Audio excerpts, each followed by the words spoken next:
Cycle rickshaw নিয়ে বাড়ি থেকে খানিকটা এগোবার পরই রত্নার মনে পড়ল একটা জিনিস নেওয়া হয়নি। সে ব্যস্ত হয়ে বলে উঠল, এই এই একটু থামো তো ভাই, একবার ফিরে যেতে হবে।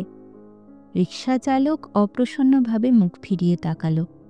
এই সময় দুদিক থেকে দুটো ট্রেন আসে, অনেক যাত্রী, তাই রিক্সাওয়ালাদের পোয়া বারো। কলকাতার ট্যাক্সি ড্রাইভারদের মতন রুক্ষ হয়ে ওঠে। কি যেন নিজের মনে গজগজ করতে করতে রিক্সাটা ফেরালো। সদর দরজা খুলিয়ে যেতে হলো দোতলায়। নিজের ঘরে টেবিলের ওপর রাখা আছে কৌটোটা, সেটা তাড়াতাড়ি ব্যাগে ভরে নিয়ে ফিরে যেতেই টান পড়ল আঁচলে। টেবিলের কোনায় যে জলটা উঠে আসে সেখানে আটকেছে। আঁচলটা ছাড়াতে গিয়ে শরীরটা কেঁপে উঠল রত্নার। আসল জিনিসটাই তো সে ভুলে গেছে, তার আইডেন্টিটি কার্ড। এটা না থাকলে তো সে ঢুকতেই পারত না। আঁচলটা আটকালো বলেই তো মনে পড়ল। এটা যেন অলৌকিক ব্যাপার, ঠিক কেউ যেন তার আঁচল ধরে টেনে মনে করিয়ে দিল। ঠিক যেন ব্যাখ্যা করা যায় না। রিক্সা চালক বলল, অনেক টাইম লেগে গেল দিদি, 1 টাকা বেশি লাগবে। তর্ক করতে ইচ্ছে করল না রত্নার। দেবে সে 1 টাকা, কিন্তু কথা খরচ করবে না। এই সময়টাতেই মফস্বল শহর সবচেয়ে বেশি জেগে ওঠে। ট্রেন আসে, দোকানপাট খোলে, স্কুল কলেজের ছেলেমেয়েরা বেরোয়, হাসপাতালেও ভিড় হয়। এই হাসপাতালের সামনেই আটকা পড়তে হয় ট্রাফিক জ্যামে। সামনে আবার একটা ময়লার গাড়ি। রত্না কয়েক দানা এলাচ মুখে দিল। জেলখানার গেটে পৌঁছতে বেজে গেল 10:30। অবশ্য স্কুলে যাওয়ার মতন সময়ের অত কড়াকড়ি নেই। 1 মাস ধরে স্কুলে যেতে হচ্ছে না রত্নাকে, তার ডিউটি পড়েছে জেলে। 9 বছর ধরে স্কুলে একই জিনিস পড়াতে পড়াতে একঘেয়েমি এসে গিয়েছিল। সেই তুলনায় এখানকার কাজ তার ভালোই লাগছে, অন্যরকম অভিজ্ঞতা। গেটের কাছে এসে কার্ডটা বার করল রত্না। তাতে তার ছবি লাগানো আছে। প্রথম দিন তাকে সঙ্গে নিয়ে এসেছিলেন সুতোপাদি। তিনি হাসতে হাসতে বলেছিলেন, কার্ডটা সাবধানে রাখিস, দেখিস ভেতরে কেউ যেন জোর করে কেড়ে না নেয়, তাহলে কিন্তু তুই আর বেরোতে পারবি না, এই গেটে আটকে দেবে। কেউ অবশ্য কেড়ে নেওয়ার চেষ্টা করেনি এর মধ্যে, তবে 2-3 জনের চোখের দৃষ্টি দেখলে ভয় ভয় করে। জেলখানা। প্রথম দিন ঢুকে সত্যিই খুব অবাক হয়েছিল রত্না। জেলখানার ভেতরটা কেমন হয় তা স্পষ্ট ধারণা ছিল না। গল্প উপন্যাস পড়ে মনে হতো অন্ধকার অন্ধকার ঘর, লোভী আর হিংস্র চেহারার পাহারাদার, লোহার দরজা, ভান্ডা বেরি, আর মানুষ হয়েও অনেকের অমানবিক ব্যবহার। আগেকার দিনের রাজবন্দীদের লেখা কয়েকটা বই পড়েছে রত্না, অল্প বয়সে, ভালো মনে নেই। বেশি মনে আছে সতীনাথ ভাদুড়ীর জাগরি আর জয়া মিত্রের হন্যমান। জাগরিতে একটা অধ্যায়ের নাম আওরাত কিতামা, আর জয়া মিত্রের বইতেও জেলের মধ্যে মেয়েদের কথাই প্রধান। সতীনাথ ভাদুড়ীর একটা গ্রন্থাবলী আছে বাড়িতে। এখানে আসবার পর রত্না একবার ভেবেছিল জাগরিটা আর একবার পড়ে ঝালিয়ে নেবে। ওরে বাবা, কি সাংঘাতিক বই! খানিকটা পড়তে পড়তেই চোখের জলে পাতাগুলো ঝাপসা হয়ে আসে। বিলুর ফাঁসি হবে। সেই রাতে তার মাও জেলে। তিনি নানাভাবে মনটাকে ফেরাবার চেষ্টা করছেন। এক জায়গায় বলছেন, ছেলে তো নয়, একটা শত্রু। ছেলেদের কথা যত ভেবেছি তার অর্ধেকও যদি ভগবানের কথা ভাবতাম, তাহলে নিশ্চয়ই ভগবানকে পাওয়া যেত। এই জায়গাটা পড়তে পড়তে রত্না ফুঁপিয়ে কেঁদে উঠেছিল। প্রথম দিন এসে জেলখানা সম্পর্কে তার পুরনো ধারণা কিছুই মিলল না। এ যেন একটা বাগান বাড়ি, সত্যিই বেশ বড় বাগান। কত ফুল ফুটে আছে, বড় বড় গাছও কয়েকটা। মাঝখানের বাড়িটার রং সাদা, শুধু চারিদিকটা উঁচু পাঁচিল দিয়ে ঘেরা। অবশ্য আজকাল আর জেলখানা বলে না, নতুন নাম হয়েছে সংশোধনাগার। আর এটা শুধু মেয়েদের জন্য, এখানে একজনও পুরুষ নেই। বাগানের মধ্যে একটা খড়ের চালাঘর, তার ভেতরে 3খানা সিমেন্টের তৈরি বেঞ্চ, একটা প্লাস্টিকের চেয়ারও আছে। আজ অবশ্য শীত পড়েছে একটু একটু, রোদ বেশ মোলায়েম, বাইরেই বসা যায়। নানা বয়সের নারী, তবে 18-র নিচে কেউ নয়। ওপরের সীমা 45-50। কেউ উৎকট গম্ভীর, কেউ বেশি কথা বলে, কেউ ঝগড়া ছাড়া থাকতে পারে না। অনেকেরই শরীরে রূপ নেই, স্বাস্থ্যও ভালো নয়। রত্না ধীর পায়ে বাগানের মধ্যে দিয়ে হেঁটে এসে চালাটার মধ্যে চেয়ারে বসল। সে নিজে থেকে কারুকেই ডাকে না। মিনিট পাঁচেক সে বসে রইল চুপ করে। তারপর দুটি তরুণী দৌড়তে দৌড়তে এসে দাঁড়ালো, হাত পাতল তার সামনে। রত্না কৌটো খুলে কয়েকটা করে এলাচ দানা দিল ওদের হাতে। টপ করে তা মুখে পুড়েই ওদের একজন জিজ্ঞেস করল, দিদি আপনি পান খান না? এই প্রশ্নটা তাকে এখানকার অনেকেই করে প্রথম দিন থেকে, অর্থাৎ ওদের পান খাবার নেশা। রত্নার পান খাবার অভ্যেস থাকলে নিশ্চয়ই সে পানের ডিপে রাখত, ওরা চেয়ে নিত। কিন্তু রত্না কখনোই পান খায়নি, এমনকি বিয়ে বাড়িতেও সে পান নেয় না। পানের পিক ফেলার দৃশ্যটা তার অশ্লীল মনে হয়। অনেকদিন থেকেই এলাচ দানা খায় রত্না।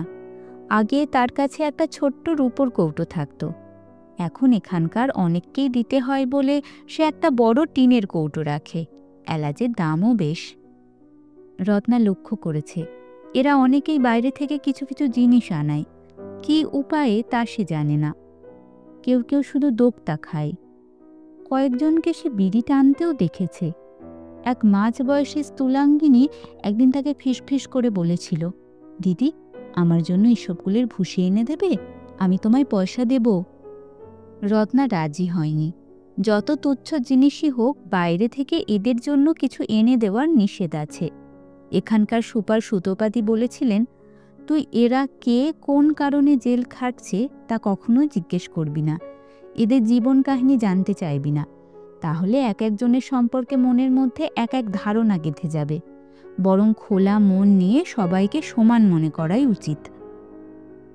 রত্না কখনো কাউকে কিছু জিজ্ঞেস করেনি, তবু কি করে যেন জেনে গেছে এখানে ৩ জন খুনের আসামি নিজের হাতে খুন করেছে, যাবজ্জীবন বন্দিনী। তাদের মধ্যে একজন রত্নার ছাত্রী। জেল কর্তৃপক্ষ ঠিক করেছিলেন এখানকার মেয়েদের নানা রকম হাতের কাজ শেখাবার সঙ্গে সঙ্গে লেখাপড়া শেখাবারও চেষ্টা হবে, যাতে কারাবাস থেকে মুক্ত হওয়ার পর তারা সুস্থ জীবনে প্রতিষ্ঠিত হতে পারে। কিন্তু লেখাপড়া তো জোর করে শেখানো যায় না। বেশিরভাগই সমাজের গরিব, নিচু শ্রেণীর নারী, জীবনে বই কখনো ছুঁয়েও দেখেনি। বেশি বয়সে তার একেবারে প্রথম থেকে শেখার আগ্রহ পায় না। তবু নিয়ম মাফিক 2 জন শিক্ষয়িত্রী আসে, তারা কয়েকজনকে ABCD অ ক খ শেখাতে চেষ্টা করে। রত্না অবশ্য বলে দিয়েছিল সে অত প্রাথমিক স্তরে পড়াতে রাজি নয়। রত্নার ডাক পড়েছিল অন্য কারণে। সুতোপাতি একদিন জানতে পেরেছিলেন খুনের আসামি বাসন্তী নামে একটি মেয়ে ঝগড়ার সময় ইংরেজিতে গালাগালি দেয়। সোয়াইন, ব্লাডি, বাস্টার্ড, বিচ, এইসব গালাগাল তার মুখ দিয়ে অনর্গল বেরিয়ে আসে। তার কেস হিস্ট্রিতে দেখা গেছে সে একটি ধনী পরিবারে আয়ার কাজ করত। সেই বাড়িতে তাদের মুখ থেকে শুনে শুনে সে ওইসব গালাগাল মুখস্থ করেছে। সুতোপাতি তার সঙ্গে কথা বলে বুঝলেন সে ইংরেজি বাংলা পড়তেও পারে, আলেকজান্ডার এবং সম্রাট অশোকের নাম জানে, অর্থাৎ প্রায় ক্লাস 8-9 বিদ্যে। সুতোপাতি একে জিজ্ঞেস করেছিলেন, তুই আরও পড়তে চাস? সে ঘাড় নেড়েছিল। বছরখানেক পড়ালে MA মাধ্যমিকও পাশ করতে পারে। তেমন যদি হয় তাহলে এই সংশোধনাগারের বেশ নাম হবে, ছবি উঠবে কাগজে। তাই সরকারি স্কুলে আবেদন করে রত্না হালদারকে তিনি আনিয়েছেন এখানে। বাসন্তীকে পড়াতে গিয়ে রত্না দেখেছে এই মেয়েটির মেধা আছে, যা পড়ে তা বেশ মনে রাখতে পারে। 24-25 বছর বয়স, মুখখানা সুন্দর নয়, কিন্তু শরীর বেশ আঁট, বুকের গড়ন যেন বেশি বেশি। মাঝে মাঝে সে বেশ সরলভাবে হেসেও ওঠে। এ মেয়ে কেন 2-2টো খুন করেছে তা জানার জন্য রত্নার মনটা আকুলি বিকলি করলেও প্রশ্ন করার উপায় নেই। নিজে থেকে যদি সে কখনো কিছু বলে। বাসন্তী বই খাতা নিয়ে এসে বসল তার সামনে। ওকে পড়াতে পড়াতে রত্নার মনে হলো পরীক্ষায় পাশ করলেও সে বিদ্যে নিয়ে ও কি করবে? ও কি কোনোদিনও ছাড়া পাবে? যাবজ্জীবন মানে 14 বছর। এই কেসে অনেকের ধারণা গুড কন্ট্যাক্টের রিপোর্ট থাকলে 12 বছর পরে খালাস হয়ে যেতে পারে, কিন্তু সে ব্যবস্থা তো আর নেই। সুপ্রিম কোর্টের নির্দেশ আছে যাবজ্জীবন মানে সারা জীবনই পচতে হবে জেলে। অন্তত 20-22 বছরের আগে রিভিউর প্রশ্ন নেই। সংশোধনাগার নাম হোক আর যাই হোক, আসলে তো কারাগার। আর একটি মেয়ে, সে রত্নার কাছে পড়তে আসে না, কিন্তু এই সময়টায় সে একটা খুঁটিতে ঠেস দিয়ে বসে থাকে। সে কোনো কথা বলে না, কোনো প্রশ্ন করলেও উত্তর দেয় না। বৃষ্টির সময় বাসন্তী তাকে বলেছিল, এই মেয়েটা বসে বসে ভিজছিস কেন, ভেতরে উঠে যা। তা শুনেও মেয়েটি উঠে আসেনি, একই জায়গায় বসে বসে ভিজেছে। রত্না জিজ্ঞেস করেছিল, ওর নাম কি বললে? মেদ্দা? এ আবার কি রকম নাম, মানে কি? ঠোঁট উল্টে বাসন্তী বলেছিল, কি জানি, সবাই তো ওই নামই ডাকে, ও আমারও আগে থেকে আছে। নাম শুনে বোঝাও যায় না বাঙালি কিনা, কথাও বলে না, তবু ও একদিন চমকে দিয়েছিল। সেদিন বাসন্তী ছাড়াও অন্য 4টি মেয়ে ছিল এখানে। এরকম মাঝে মাঝে অন্যরাও আসে, পড়াশোনার জন্য নয়, রত্নার কথা শুনে বড় বড় চোখ মেলে। সেই সব দিনে রত্না বই খুলে পড়ায় না, নানা রকম গল্প করে। একটি মেয়ের নাম সবিতা, তাকে রত্না জিজ্ঞেস করেছিল, তুমি তোমার নামের মানে জানো? সবিতা দুদিকে মাথা নাড়ে, কৌতূহল ও বিস্ময় মিশিয়ে, যেন এই প্রশ্নটা আগে কেউ তাকে জিজ্ঞেস করেনি। রত্নাও কম অবাক হয় না, নিজের একটা নাম সারা জীবন বয়ে বেড়াবে অথচ তার মানে জানবে না। সে জিজ্ঞেস করে অন্য মেয়েদের নাম, লতা, রুবাত আর প্রমোদা। এর মধ্যে একমাত্র লতাই তার নামের অর্থ বোঝে, লতা পাতা। সে অবশ্য হেসে বলল, রাত্রির বেলা সাপকেও লতা বলে, সেই ভেবেই বোধহয় বাপমা তার এই নাম রেখেছিল। রুবাত শুনে রত্নার খটকা লেগেছিল, এ আবার কি ধরনের নাম? মেয়েটির নাকে একটা নাক ছাবি, মুখে এমন একটা ভাব আছে যাতে মুসলমান বলে মনে হয়। কি ভাবের জন্য এমন মনে হয় তা বলা শক্ত। তার নাম আরও কয়েকবার জিজ্ঞেস করে রত্না বুঝল তার অনুমানই ঠিক। মেয়েটির নাম রুবায়াত, ঠিক উচ্চারণ করতেও পারে না। সে বলেছিল, তোমার নামের মানেটা খুব সুন্দর। রুবাই হচ্ছে 4 লাইনের এক ধরনের কবিতা। কবিতা জানো তো, পদ্য কিংবা ছড়ার মতন, তার থেকে রুবায়াত। ওমর খৈয়াম নামে একজন বড় কবি রুবায়াত লিখেছেন, সে গল্প অন্য একদিন বলবো। আর প্রমোদা হচ্ছে সুন্দরী মেয়ে। হ্যাঁ প্রমোদা, তুমিও তো সুন্দর। আর সবিতা, তুমি হচ্ছ আকাশের সূর্য। সূর্যের অনেক নাম আছে, যেমন আদিত্য, অরুণ, ভাস্কর, রবি, এসবই কিন্তু ছেলেদের নাম হয়। রবি নামটা নিশ্চয়ই শুনেছ, অনেকেরই নাম রবি হয়। বাসন্তী, তুমি তো রবি বানান জানো, র আর বয়ে হস্যই। কিন্তু যদি রবীন্দ্র হয় তাহলে কিন্তু বয়ে দীর্ঘই হয়ে যাবে, বদলে যাবে। সবিতা জিজ্ঞেস করল, কেন বদলে যাবে? এই প্রশ্ন শুনে খুশি হয়ে রত্না বলল, এই যে তুমি কেন জিজ্ঞেস করলে, তার মানে তোমার পড়াশোনা করার ইচ্ছে আছে। এটা ব্যাকরণের ব্যাপার, পরে একদিন বোঝাবো। তোমরা রবীন্দ্রনাথ ঠাকুরের নাম শুনেছ? হাই, আমাদের এই বিশ্বকবির নাম গ্রাম বাংলার অনেক নারী জানে না, অনেক পুরুষও বোধহয় তাই। এদের মধ্যে একমাত্র বাসন্তী জানে। রত্না জিজ্ঞেস করেছিল, বাসন্তী, তুমি রবীন্দ্রনাথের কোনো কবিতা বা গান মুখস্থ বলতে পারো? বাসন্তী দুদিকে মাথা নাড়ল। রত্না বলল, তার কত গান তো শোনা যায়, রেডিওতে, পুজো প্যান্ডেলে, সিনেমায়, তার একটাও মনে নেই। বাসন্তী বলল, কি জানি। রত্নার মনে হলো শুনেছি নিশ্চয়ই, কিন্তু কোনটা রবীন্দ্রসঙ্গীত তা সে জানে না। এই সময় সেই কাণ্ডটা হলো। রত্না সচকিতে মুখ ফেরালো। খুঁটিতে হেলান দিয়ে বসে থাকা মেদ্দা একটাও কথা না বললেও সে নিশ্চয় এদের সব কথা কান খাড়া করে শোনে। সে এখন গুনগুন করে গাইছে, অশ্রু নদীর সুদূর পারে ঘাট দেখা দেয় তোমার দ্বারে। অশ্রু নদীর সুদূর পারে ঘাট দেখা দেয় তোমার দ্বারে। সুর নির্ভুল তো বটেই, উচ্চারণও স্পষ্ট, শিক্ষার ছাপ আছে। একটুখানি মুগ্ধভাবে শুনে রত্না উচ্ছ্বসিতভাবে বলে উঠল, তুমি এত ভালো গান জানো, কোথায় শিখেছ? সঙ্গে সঙ্গে মেদ্দা থেমে গেল তো বটেই, উঠে গেল সেখান থেকে। ওই একদিনই, আর কখনোও সে কথাও বলেনি, গানও গায়নি। রত্না তার সঙ্গে ভাব জমাতে চেষ্টা করেও ব্যর্থ হয়েছে। যার সম্পর্কে কিছু জানা যায় না তার সম্পর্কেই কৌতূহল থাকে বেশি। সে এমন পরিশীলিত গলায় গান গাইতে পারে, তাও রবীন্দ্রসঙ্গীত। সে কেন নির্বাক? আর মেদ্দার মতন একটা বিচ্ছিরি নামই বা তার হবে কেন? বাসন্তীকে পড়াতে হলেও তাকে ঠিক পছন্দ করতে পারে না রত্না। প্রথম প্রথম তাকে সরল সাধারণ মনে হলেও ক্রমশ বোঝা যায় সে বেশ লোভী। রত্না নতুন শাড়ি পরে এলেই সে হাত বুলিয়ে বুলিয়ে দেখে, চোখে মুখে ফুটে ওঠে ভিক্ষের ভাব। ইচ্ছে করলে রত্না ওকে একটা শাড়ি তো দিতেই পারে, কিন্তু কিছু দেওয়া যে নিষেধ। ওরা কেউ শাড়ি পরে না, একটা ঝোলা সেমিজের মতন পোশাক সবার। শাড়ি থাকলে গলায় ফাঁস বেঁধে কেউ যদি আত্মহত্যা করে। একদিন রত্না একজোড়া দুল কানে দিয়ে এসেছিল। বাসন্তী হঠাৎ উঠে দাঁড়িয়ে কানে হাত দিয়ে দুলটা দেখতে লাগলো। শিউরে উঠেছিল রত্না, এটা একটা খুনির হাত তো বটে। একদিন বাসন্তী নিজের থেকেই বলল যে এখান থেকে ছাড়া পেলে সে আর লোকের বাড়ি কাজ করবে না, কোনো স্কুলে চাকরি নেবে। শুনে খুবই অস্বস্তি বোধ করেছিল রত্না। খুনি হিসাবে যা শাস্তি হয়েছে তাকে কি কোনো স্কুল চাকরি দেবে? মনে হয় না।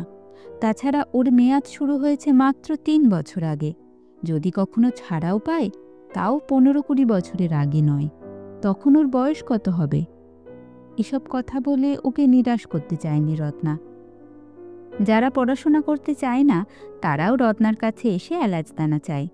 সবাইকে নিয়মিত খাওয়াতে গেলে সে তো দুদিনেই ফতুর হয়ে যাবে।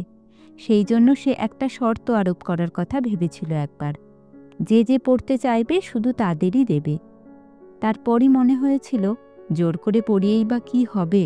না পড়াশোনা করলেই বা কি আসে যায়? সামান্য কয়েকটা এলাচদানা প্রত্যাখ্যান করা যায় না, তাই এখন যতক্ষণ থাকে ততক্ষণ দেয়। ফুরিয়ে গেলে কৌটাটা উল্টে দেখায়। সে এখন ছোট এলাচের বদলে বড় এলাচ কেনে, একটু সস্তা হয়। মেদ্দা নামের মেয়েটি কোনো দিনও এলাচ চায়নি। রত্না তাকে নিচে থেকে একদিন দিতে গিয়েছিল, সে মুখ ফিরিয়ে নিয়েছে। ফেরার জন্য রত্না উঠে দাঁড়ায়। বাগানে চতুর্দিকে ছড়িয়ে আছে মেয়েরা। সারা দুপুর তারা এখানেই থাকে।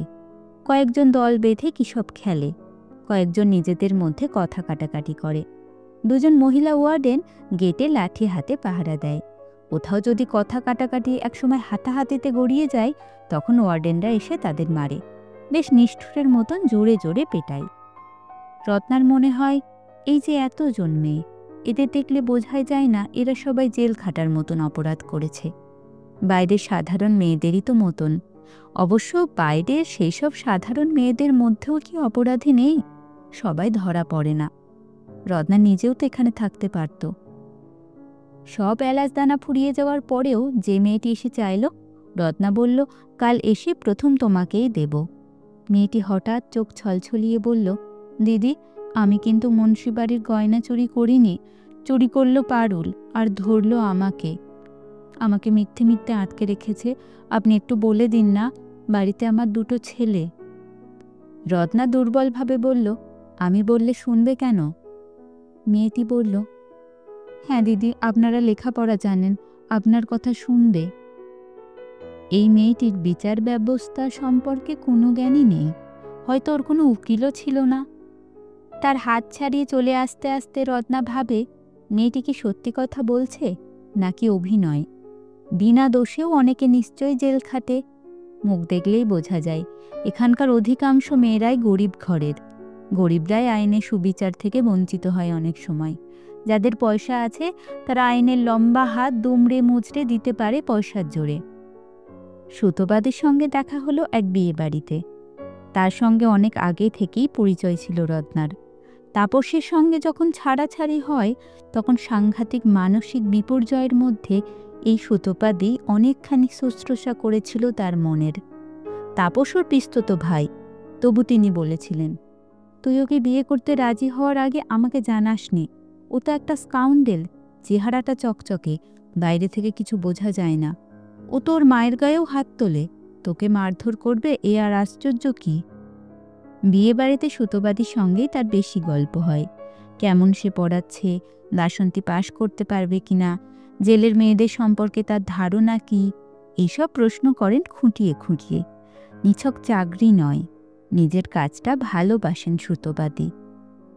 একসময় রত্না জিজ্ঞেস করে ফেলল, ওই মিদ্যা নামের মেয়েটাকে একেবারে বুঝতে পারি না। কথা বলে না কারোর সঙ্গে, অথচ ভালো গান গায়। ওর আসল নামটা কি? সুতপাদি হেসে বললেন, যে কোনো কথা বলে না সে তো রহস্যময়ী হবেই। খুব একটা রহস্য নেই, সাধারণ ঘটনা। রাগের মাথায় একজনকে খুন করে ফেলেছে। একটা ব্যাপার তো আমি দেখেছি, এই যে এতগুলো মেয়ে প্রিজনার, এদের প্রায় প্রত্যেকেরই ক্রাইমের সঙ্গে কোনো না কোনো পুরুষ জড়িত। পুরুষরাই তাদের অপরাধের পথে ঠেলে দেয়।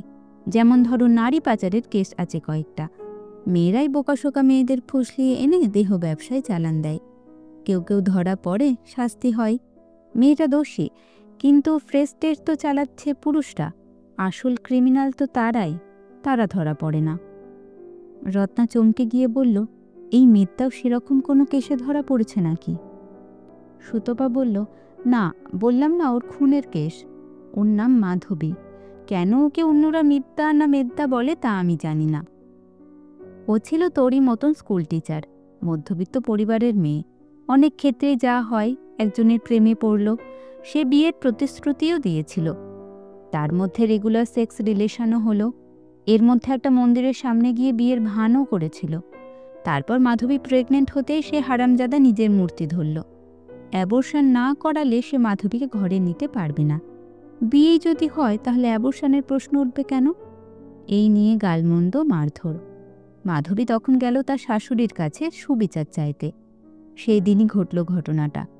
সেই মহিলা শুধু যে পুত্র স্নেহে অন্ধ তাই নয়, তিনি এই সম্পর্কের কথা কিছুই জানতেন না। অন্য মেয়ের সঙ্গে তার ছেলের বিয়ে ঠিক করে রেখেছিলেন। তিনি কুকুর বেড়ালের মতন দূর দূর করে তাড়াতে চাইলেন মাধবীকে। খুব খারাপ ভাষায় গালাগালি দিতে দিতে ওকে বলেছিলেন বাজারের বেশ্যা। সেটাই সহ্য করতে পারেনি মাধবী।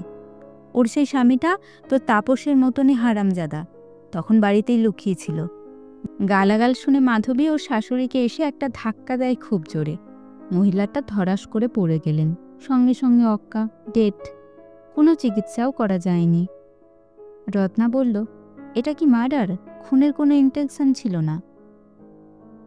সুতপাদি বললেন, ম্যানস্লটার বলা যায়, কিন্তু ওদের পক্ষের উকিল ভয়ঙ্করভাবে কেসটা সাজিয়েছিল। একটা হাতুড়ি মার্ডার ওয়েপেন হিসাবে দেখিয়েছিল। জজ লাইফ ইমপ্রিজমেন্ট দিয়ে দিলেন। অবশ্য একটা আপিলের মামলা এখনো ঝুলে আছে। এর মধ্যে ওর পেটের বাচ্চাটাও নষ্ট হয়ে গেছে। এখানেও তুই দেখ, সব নষ্টের মূলে ওই হারামজাদাটা। কিন্তু তার কোনো শাস্তি হলো না, আইনের ফাঁক দিয়ে বেরিয়ে গেল। সুতপাদি মাধবীর পাষণ্ড স্বামীটার সঙ্গে তাপসের তুলনা করায় রত্না কেঁপে উঠেছিল। হ্যাঁ, তুলনা করা যায় তো বটেই, কিন্তু রত্নার মনে পড়েছিল অন্য কথা। তাপস যেদিন তাকে প্রথম লাথি মারে, সেদিন অপমানে দুঃখে সে শুধু কেঁদেছিল। মাঝে মাঝে এরকম চলার পর তাপস আরও নৃশংস হয়ে উঠল। একদিন তার উরুতে সিগারেটের ছ্যাঁকা দিয়েছিল। সেদিন কি রত্না ভাবিনি সে তাপসকে খুন করবে? পরপর কয়েকদিন সে প্রতিশোধ নেওয়ার জন্য খুনের পরিকল্পনা করেছিল। বিষ খাওয়াবে না ঘুমের মধ্যে ওর গায়ে কেরোসিন ঢেলে আগুন লাগিয়ে দেবে। কাগজে সেই সময় একটা খবর বেরিয়েছিল, বিদেশে একটি মেয়ে তার স্বামীর অত্যাচার সহ্য করতে না পেরে তার পুরুষাঙ্গটা কেটে নিয়েছিল। শেষ পর্যন্ত রত্না কিছুই পারেনি, তার সাহসী কুলোইনি। এক বস্ত্রে পালিয়ে এসেছিল। খুনের ইচ্ছাটাও কি অপরাধ নয়? সত্যি সত্যি খুন করলে রত্নারও স্থান হতো ওই জেলে। তার উরুতে এখনও সেই পোড়া দাগটা আছে। দিন দুয়েক পরে জেলের বাগানে গিয়ে রত্না একটা অভূতপূর্ব দৃশ্য দেখল। সেই চালাঘরটার মাঝখানে দাঁড়িয়ে গান গাইছে মেদ্দা, অর্থাৎ মাধবী। তাকে ঘিরে আছে 20-25টি মেয়ে। কয়েকজন তাল দিচ্ছে গানের সঙ্গে। মাধবী গাইছে, মম চিত্তে নৃত্যে নৃত্যে কে যে নাচে তাতা থই থই তাতা থই থই তাতা থই থই। রত্না কাছে গিয়ে দাঁড়াতেই অনেকে মিলে কলস্বরে জানালো মেদ্দা খালাস হয়ে গেছে। আপিলে বেকসুর মুক্তি পেয়েছে মাধবী। হাইকোর্টে খারিজ হয়ে গেছে অভিযোগ। হাতুড়িতে শুকনো রক্তের দাগ মানুষের নয়, মুরগির। ওর শাশুড়ির গুরুতর হৃদরোগ ছিল, আগে 2বার অ্যাটাক হয়ে গেছে। মাধবী যে তাকে ধাক্কা দিয়েছে কিংবা কতটা জোরে, তার কোনো প্রত্যক্ষ প্রমাণ নেই। ঠিক সেই সময় অন্য কেউ সেখানে উপস্থিত ছিল না। বাড়ির দাসীটি স্বীকার করেছে সে ছিল কলতলায়, শব্দ শুনে ছুটে আসে। অত্যাধিক উত্তেজনায় ওরকম রোগীর হঠাৎ হার্ট ফেলিওর হতে পারে। রত্না ভেবেছিল মাধবীর যে মুহ্যমান অবস্থা এবং কারোর সঙ্গে কথা না বলা, তা বোধহয় গভীর অনুতাপের জন্য। মধ্যবিত্ত ঘরের শিক্ষিত মেয়ে, খুনটুনের মতন ব্যাপারে নাম জড়িত হওয়াটা তো চরম অপমানই। কিন্তু তা তো নয়। মুক্তির খবর শুনে সে এত খুশি। গান শেষ করে সে এক একজন মেয়েকে জড়িয়ে ধরে বিদায় জানাচ্ছে। এতদিন সে কথা বলতো না, তবু সে সকলেরই নাম জানে, নাম ধরে ডাকছে। এবার সে রত্নার দিকে ফিরতেই রত্না বলল, আমিও খুব খুশি হয়েছি। রত্না এলাচের কৌটোটা খুলে বাড়িয়ে দিল তার দিকে। বেশ কয়েকটা এলাচদানা তুলে মুখে দিল মাধবী। একটু চিবিয়ে নিয়ে বলল, বাহ, কি সুন্দর স্বাদ হয়ে গেল মুখে, আগে খাইনি কেন? রত্না বলল, আমি তো আগেও তোমাকে দিতে চেয়েছিলাম, তুমি নাওনি। আরও দুবার বা বা করে মাধবী বলল, ঠিক আছে, ফিরে এসে আবার খাবো, আমি তো শিগগির ফিরে আসছি এখানে। রত্না চকিতভাবে বলল, কেন ফিরে আসবে কেন? তোমার তো পুরোপুরি। ওরা কি সুপ্রিম কোর্টে যাবে? আপনারা শুনছিলেন সুনীল গঙ্গোপাধ্যায়ের লেখা ছোট গল্প এলাচের কৌটো।